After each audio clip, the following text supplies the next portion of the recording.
Ginoo no nga we are one year sa pagsimba sa atong buhi ka Dios. Pagpasalamat sa mga butang nga iyang ginagawa kanato. And dako po tagpasalamat sa Ginoo that we have this word of God nga kanunay may maghatag nato og giya, prinsipyo sa ato ang kinabuhi. And for this morning, we will talk about our marriages, because that is our topic this morning. Makita na to sa 1 Peter chapter 1, verses 1 through 7. O natulog po ni siya because we all know the other day, the world celebrates the Valentine's Day, and the world celebrates the love month. O gato po nga kita, kanuna ta mag-celebrate sa gugma sa Ginoo sa ating kinabuhi. Especially when we do our communion, when we do our reflection on how God saved us, para makaingon ka na salamat sa dakong gugma sa Ginoo niya.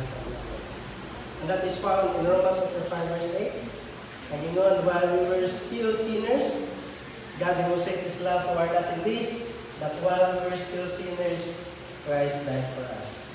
Amen? Nadawa na tawag pa sa Diyos. And this morning, our message is entitled Reflecting Christ in Our Marriages, a Biblical Blueprint.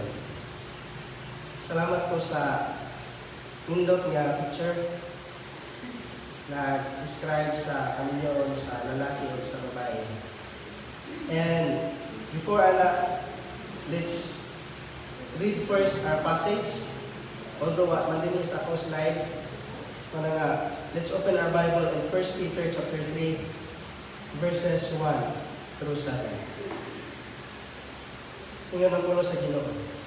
Likewise, wives, be subject to your own husbands, so that even if some do not obey the word, they may be won without a word by the conduct of their wives, when they see your respectful and pure conduct. Do not let your adorning be external, the braiding of hair and the putting on of gold jewelry, or the clothing you wear. But let your adorning be the hidden person of the heart, with the imperishable beauty of a gentle and quiet spirit, which in God's sight is very precious. For this is how the holy women who hope in God used to adorn themselves by submitting to their own husband. Sarah obeyed Abraham, calling him Lord, and you are her children, if you do good and do not fear anything that is frightening.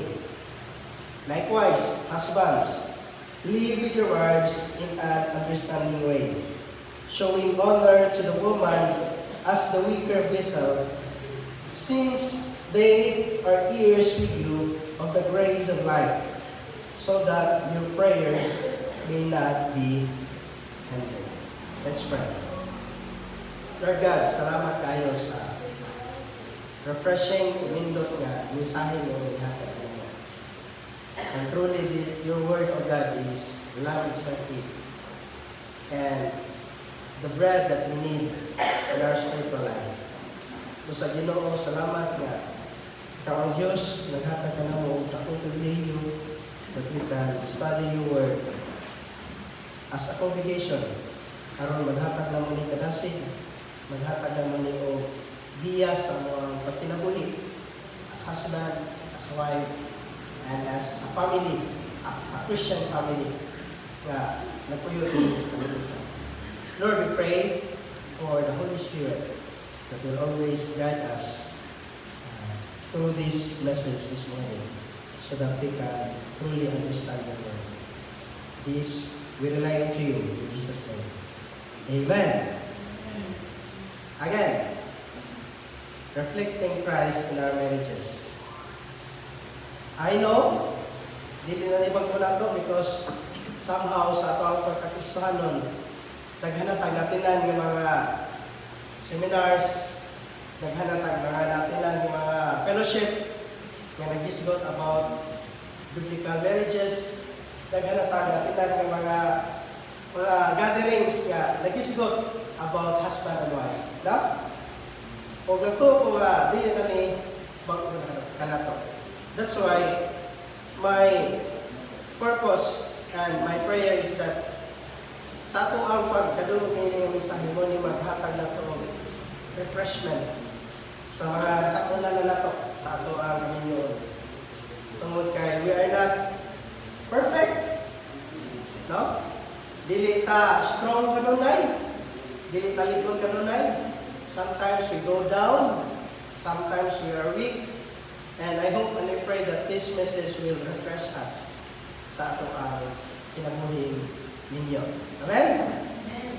So this morning, ni-jump gamay sa ako ang series because the remaining passage is talking about servants sa chapter 2. And I'm thinking that is not very kuha na kayo na to makaingon ta o relevant sa atong kinabuhi because we are not servants here. No? And if I'm talking about servants, kana jung sa ilang panahon nga walay freedom. No? Kanang pinalit. Kanang wala siya, mahimo siya ang kukalingon but to serve his master. Wala nga, wala na lang nato siya nagbiti. But the point here is that we're talking about submission. Because ang pagtudlo ni Peter mahitungod sa servant is submission also. And kung na itong diskutan, diha sa niagi na itong pasahe, mabasa na ito sa chapter 2, verse 13. Be subject for the Lord's sake to every human institution. Diba? Kanundong mo sa aking mensahe, although once a month tama na nga, daghan ang mga mensahe nila bay, kalimot na. But mo na nga itong topic sa ato ang series.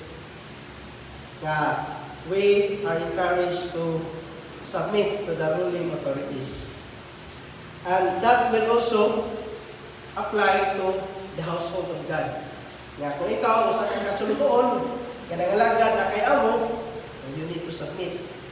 So, muna ang akong escape nga verse. Anyway, this morning, nagisgot ka po ni siya in connection sa ato ang chapter 2. Kaya kung imong basahon ang verse 1, nagsulti siya, likewise. Di ba? If we say likewise, he is referring to the subject nga gisgutan niya sa chapter 2, which is the subject sa authority. That we need to submit to the ruling authorities. So, in verse 1, likewise, so it's in connection niya po that there is a submission here nga gisgutan ni Pedro. And that submission is intentionally for you women. Sa mga asawa. Because our first title is Wives, Submission to Husbands. Makita na ito na diha sa verse 1 and 2. So there's a call for submission.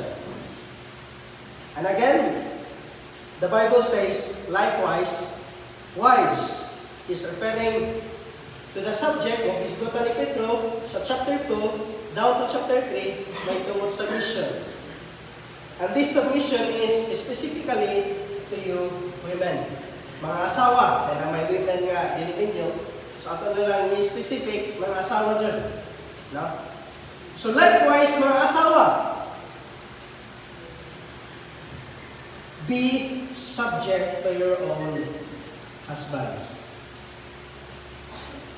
So that even if some do not obey the word, they may be won without a word by the conduct of their wives, when they see your respectful and pure conduct. So kung makita na to, si Pedro, nag-point out siya sa mga asawa Nga, ang mga asawa, kinahanglan pag mo subject sa ilang bana. Or mo submit sa ilang bana. So there is a call here sa mga asawa. Nga, regardless of your status, regardless of your career, diha sa panimalay, ang asawa is subject to your own husband. Meaning that wives are encouraged to be submissive to their husbands.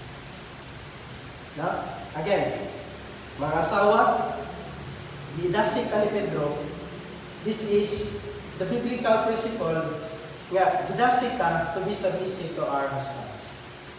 And again, I'm talking about family here, relationship between husband and wife, regardless of your status. Kay dili man malikayan sa atong panahon karon nga ang mga asawa usahay mo pay dako income sa ato ang bana, di ba? Ang asawa mo ay nanabaho sa gawas, ang bana may nabantay sa bata, di ba?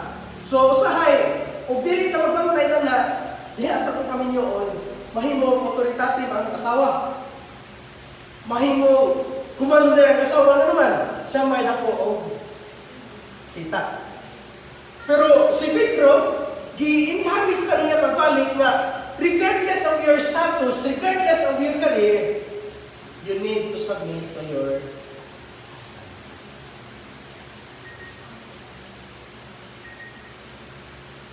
And we all know, ato na nang gikuha, gibalik, bitako lang to sa Greek word, submit, meaning to be under, no? To be subject. Napasabot nga, dili ka may mutaas, tunili ato ka papaubos. Sa family, ang husband may authority, and then nasa ubos ang iyang wife.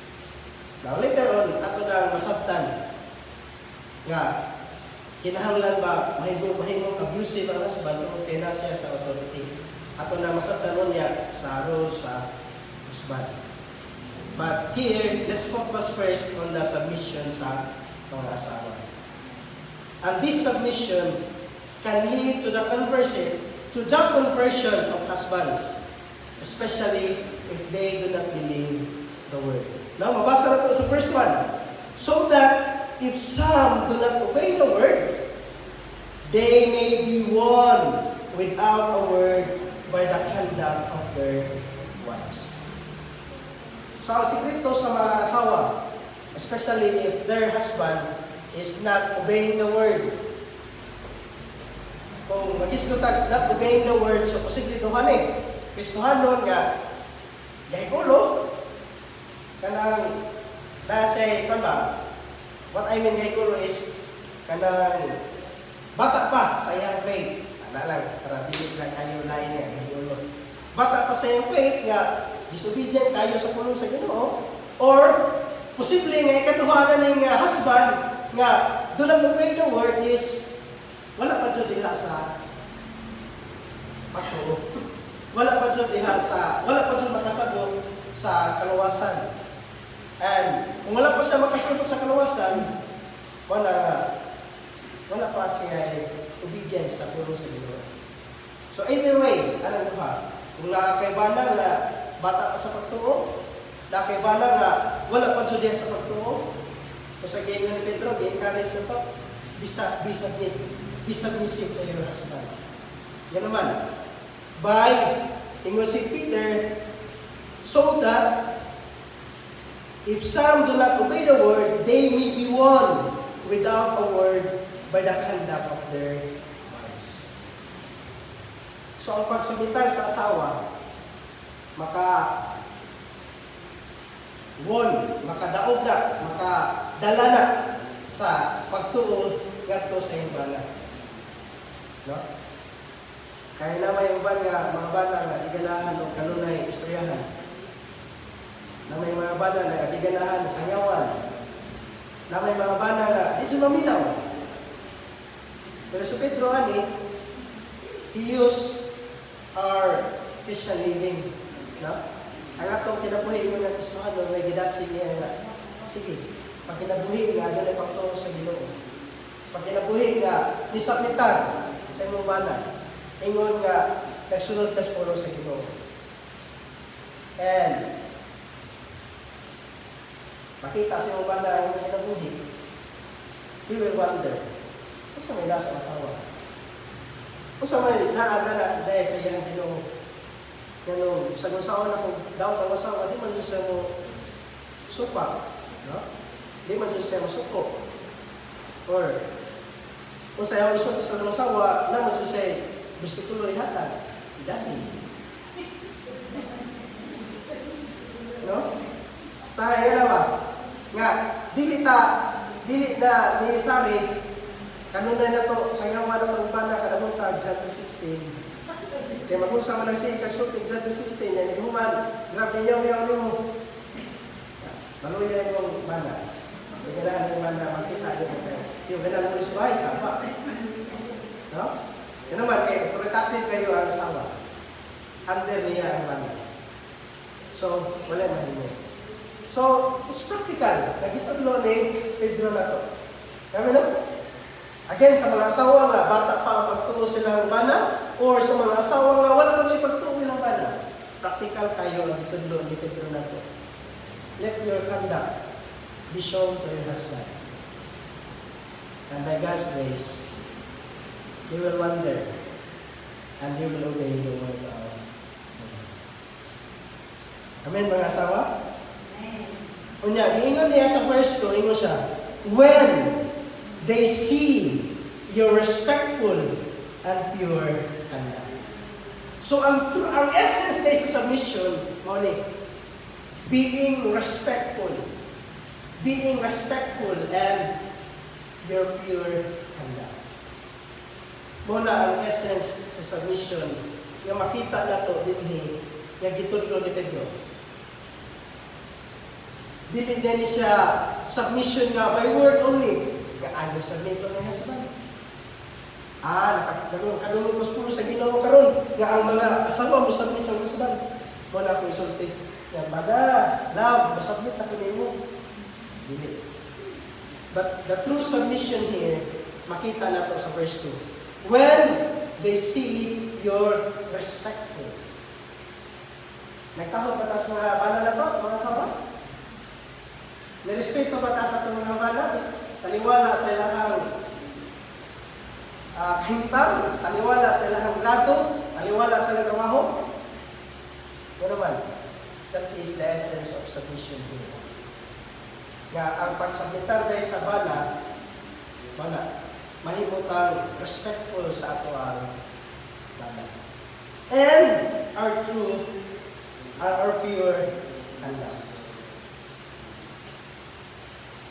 So, muna ang tudlo ni Pedro na to. Why? Because muna ang essence sa submission. That the conduct of the wife should be pure and respectful. Wala kayo naman. Bahala din ka kamusan niya kadagdag. Importante, mapakita sa iyo banda that you are pure and respectful to your husband. Amen? Second, makita na to din nag-encourage ni Peter na to that sa mga asawa, it's very important is what's the important is our inner beauty over outer beauty.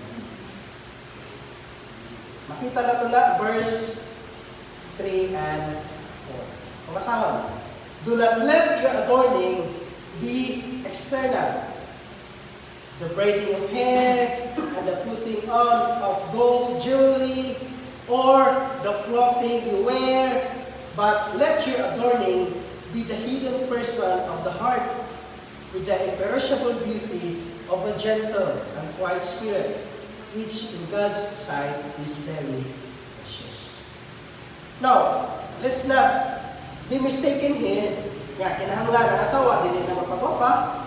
Kinahanglan ang asawa, dili na maharte, wala mo yun si Pedro. But, what Peter is talking here is, What's the very important sa duha? Is it our external appearance or our inner appearance? Mo na ang point ni Peter. Again, wala si Pedro mag-discourage din nga kinahanglan ng asawa, bahalag maglagutay, bahalag gagislay ng mga forma. Importante nga, nindot ko kinaiya. Importante nga, submissive ko sa husband. Dili, what we nga say Pedro, anak? Kundi gipakita na ni Pedro mga asawa kung asa man ang mas importante sa duha. No? Unsa man ang sa duha kung tan-aw nimo ang imong pagalingon karon asa man ang imong ipalabi. Ang imong pagpagwapa sa gawas nun nga pagpagwapa or sa pagpagwapa sa imong kinaiya, sa imong kasing-kasing. Muna ang pagdalaaw natin. Meaning that the focus should not be on external beauty like clothing or hairstyle. Again, mga asawa, kamura mo siya maka-reflect na sa inyong pagalingon. Asa man yung mas dipokusan, yung palabi. Inyo habang pagpagwapa, nabisan ko lang kao silingan, inangyan mo make-up. Or, ato ang kasing-kasing. Why? Because Peter here is talking about do not let your adorning be external. The braiding of hair and the putting on of gold jewelry. Kaya if we look at sa panahon nito nila sa una, mga na ang kita na to sa picture sa panahon ng Pablo. Na sa ilahang kupo, anak, naghanay magbitay-bitay ng mga jewelry. No? Sa ilahang kupo sa buhok, mga asawa. Kunya, sa ilang clothing po sa una, nindot kayo na silang mga tila. Kung makaingon ka nga, karon bihira naman kayo ito makita. Pero makaingon ka sa una nga, nadyan sa alangan nga posisyon. But, we Christians are encouraged nga, mas palabidon na ito ang usa atong kasing-kasing. Peter here is emphasizing us that we should be on a gentle and wise spirit, which is of great worth in God's sight. Mabasa na ito lang sa verse 4. But let your adorning be the hidden person of the heart with the imperishable beauty of a gentle and quiet spirit, which in God's sight is very precious. Again, maayo ang pagpapakata. Maayo ang mga kita, makahungot ka, kasi siyempre, mahal ka sa pumasawa at ang banal, hindi na pagpapahungot. But what is precious in God's sight is not our external appearance, mga asawa, but our inner self. Which is, ingon si Peter ani, with the imperishable beauty. Yun naman, yan ang imperishable beauty man. Because, ang atong mga naong karon, hamis pa na, 70 years, 80 years, wala. Nakagigilay na, nangangana na. Sana, napitay na ba?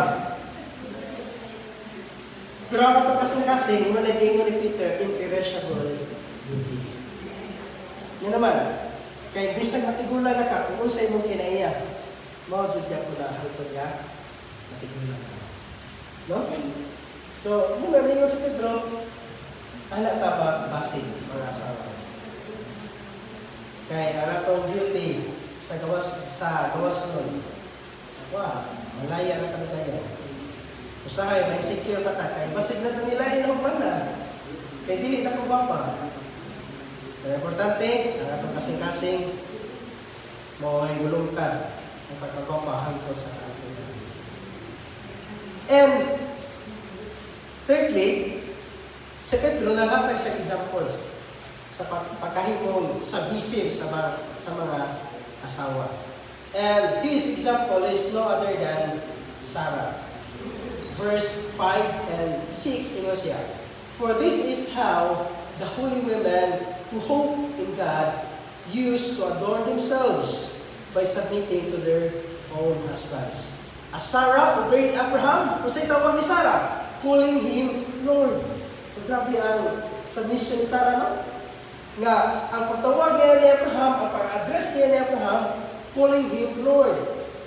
So if you look at Lord here, kung mabalik ka sa original meaning, it's equivalent word sa English nga Master.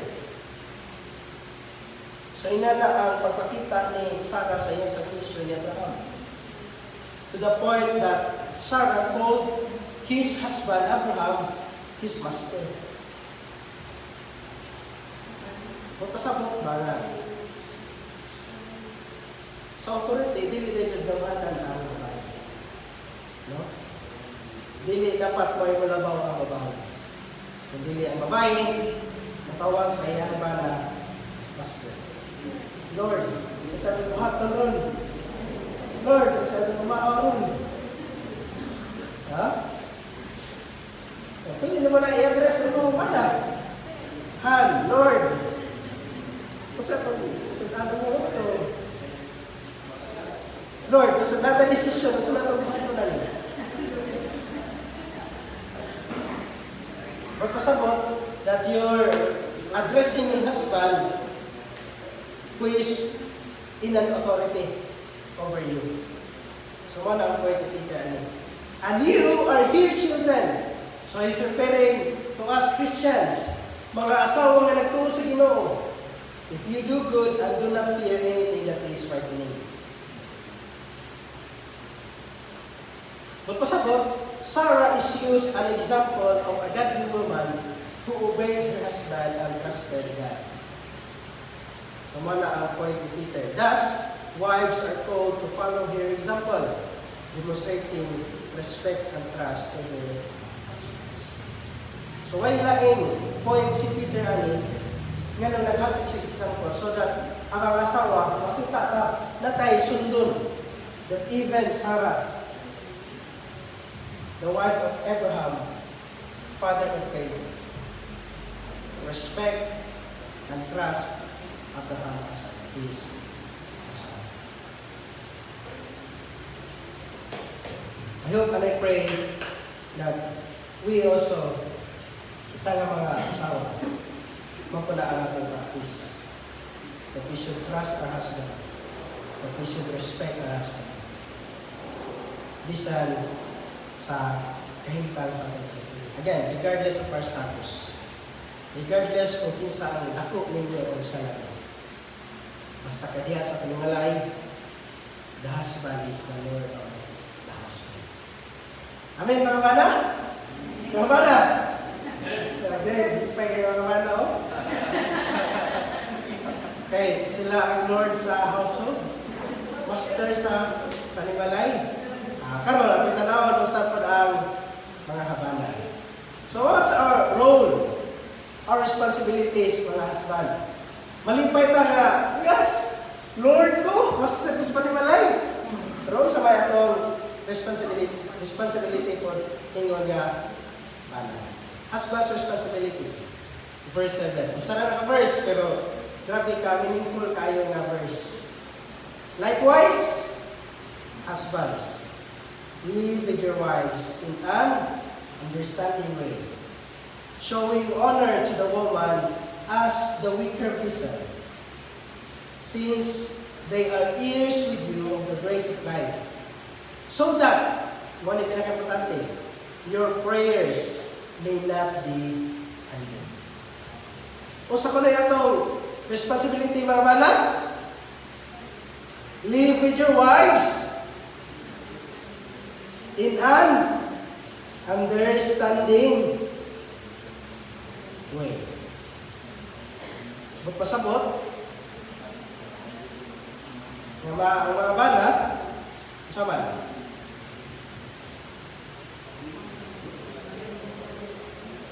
Sabto niya inahaking sama. Dili, kung kay naanata sa authority, huwag mo na ta. ako'y masunod niya. Bisag asawa, dili gusto. Pagkangaling kay na yung authority ang banda, ako'y Lord ani. Wa kay mahimo, ako'y magbuot. No. Ingon si Pedro, live with your wives in an understanding. Magpasabot, you consider your wife.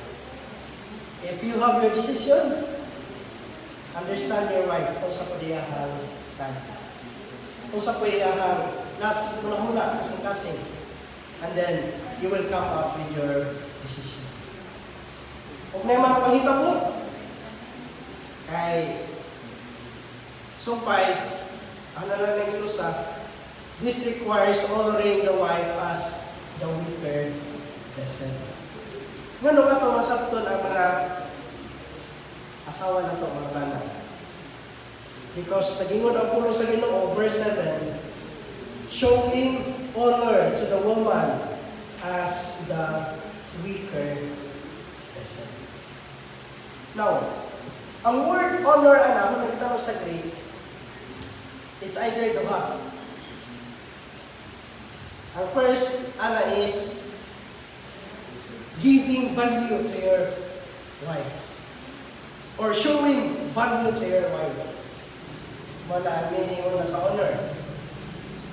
Ang ikaduha nga, kita na ko nga meaning sa honor is supporting your wife financially. Kung naman, makita na to in biblical perspective, ang man naman ay nagwala sa tanan, pagmalay, even nagwala sa financial nga needs, financial aspect, even mga itong tanawon, pansod sa ilang context sa una, ang mga asawa ay trabaho. Di ba? Muna nga, they need support from their husband. Pagpalit o pagpapa, pagpalit ahon, huwag sa paliha. Yun naman, because in the context of Peter, sa ilang setting sa una, ang mga husband, ang mga wife, wala dyan siya trabaho. As in, kung mamatay ka, kung widow ka, ang mubuhin mo sa una, yung relatives. Pinaka-worst, kung wala mo mubuhin yung relatives, wala na doon ka sa church. Wala nita mo sa Acts chapter 6. Nadaghang mga widows, natapon og dito sa church, sa iglesia, dili na maapod ang ilang pagkaon. Manang napili ang mga apostles o deacons to serve the cross. Yan naman, because that's the context of the widow. Manang ang point ani ni Peter, either duha, una is showing value to our wife. That as we live with our wife, as we understand our wife, let's show them their value as wife. Kaya again, mo-reflect na po niya siya sa setting sa unang panahon. Remember, kung mag-census sila, dili apilon ang mga babae. No? Yun naman, less valuable ang mga babae. Kung mag-count sila sa unang panahon, wala po ang babae kung mag-count. Diba? Si Jesus Christ, nagpakaon. Kinintos at may pakalibo, wala po dihap ang mga babae bata. Si Pedro, nagsangyaw, naluwas ang krismen, wala labot ang mga babae pag-ihap sa krismen. Yun naman, that's the culture sa unang panahon. Meaning, wives are less valuable. Muna nga, in Christian family, gihatagan ko yung pasiyan ni Pedro na kinahanglan ng iyong mga asawa, inyong ilhon, na anunay akong value sa inyo.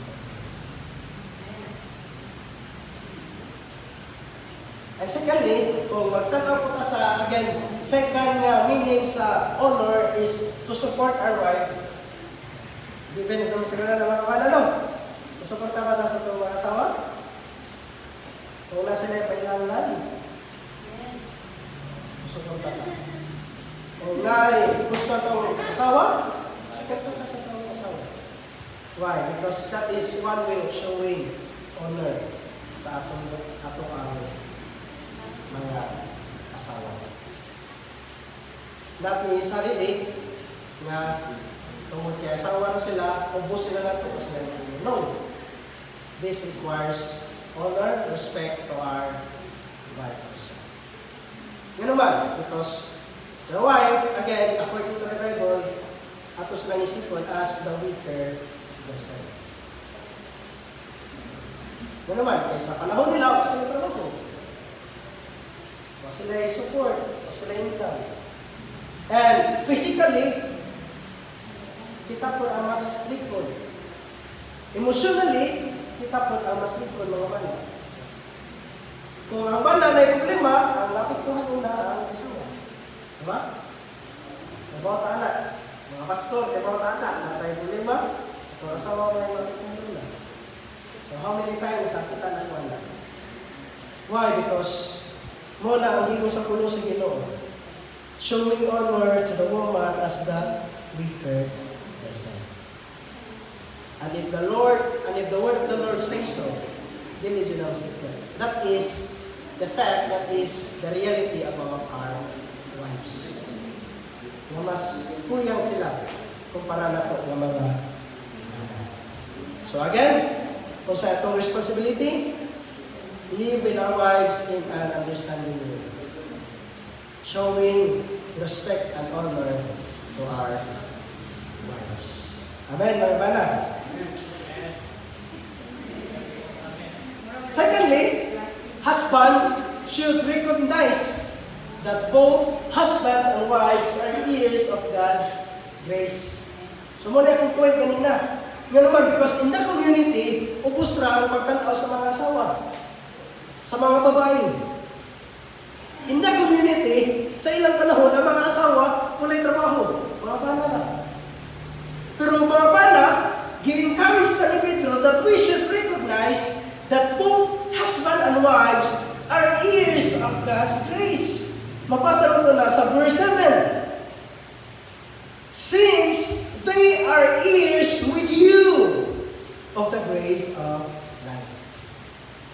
Meaning, kung magkano ta sa itong asawa, di lang ito sila lockdown, gano'n. Kaya sama lang kita nakalawa sa kaluwasan, sila po nakalawa sa kaluwasan. Sama lang kita na yung mga anak sa Diyos, kaya po na po mga asawa, anak po na sila sa Diyos. Meaning, ang point ani ni Peter, that in God's sight, we are all equal. We are all equal. Again, this is very controversial lang sa ilang panahon sa una kay the community. Sa unang panahon is lahi ang pagtanaw sa asawa. And even karon na may mga nasod nga lahi ang pagtanaw sa ilang asawa. Mura rin sa iba. No? But in God's household, in God's side, we are all equal. Wala nga atong ipakita, atong ikinabuhi nga ato na tayo paghigugma sa ato ang bana in an understanding. And lastly, umanay pinaka-importante, treating wives well ensures that prayers are not hindered. Sabot anak. Yan naman, ingon man si Pedro ani. So that, sabi no? So that, mga bana, yan ang angay na ito, ikinabuhi nga adunay pagsabot sa itong mga asawa. Yan ang angay na ito, i-honor, i-respect atong mga asawa. So that, this is the very reason, your prayers may not be hindered. But papasabot nga, gamhana ng asawa. Kaya kung dili, I mean, kung supakon sa bana ang asawa, mahinder ang mga pag-ambos mga bana. Is that the meaning of that phrase? O sabto? Ang pagpasabot namin, so that your prayers may not be hindered, is Peter is talking about the relationship between husband and wife and the relationship between you and your father. Meaning, kung dili na maayo ang relasyon sa bana o asawa. Ang bana di naganahan mo po sa Ginoo. Mapituhan ay ilang prayer life. If there is a broken relationship between husband and wife, I tell you, di naganahan ang bana mo po sa Ginoo. Mo-reflect na ang relationship sa Ginoo o sa imong bana, mo-reflect na sa relationship sa imong bana ug inyong asawa. Meaning, if there is a problem sa inyong family, there is a problem between you couple, naluya ang bana. Di ganahan maupo. Di ganahan doon sa Ginoo. Kanang feeling na mo mga bana nga bukat ang kasing-kasing na na-conflict sa among asawa. And that very principle mo na ang tudlo ni Pedro na to, so that your prayers may not be hindered. Napasabot diyan na kung maayo ang relasyon sa bana o asawa, mahimo mo maayo mo reflect na sa relasyon sa imong bana as the head of the family ngadto sa atong Ginoo. Yun naman, if you look at the responsibility, ang bana may muna. Nalampo na ta. Mag-give na ta. Mag-usim na ta. Ato lang mag-permitting. Pero na-conflict ang bana asawa. Why? May yung bana. Ato lang mag-permitting. Uy, usim na ta. Ano sa ako na yung bana nga? No? Ano naman? Because this will always reflect our relationship sa atong panimalay. Mapiktuhan kanina ang atong relasyon. Broken fellowship sa family means broken fellowship ito sa Diyos. And what we need is, surrender, reconciliation, restoration. Ano na, i-reflect ninyong talagoy as husband and wife.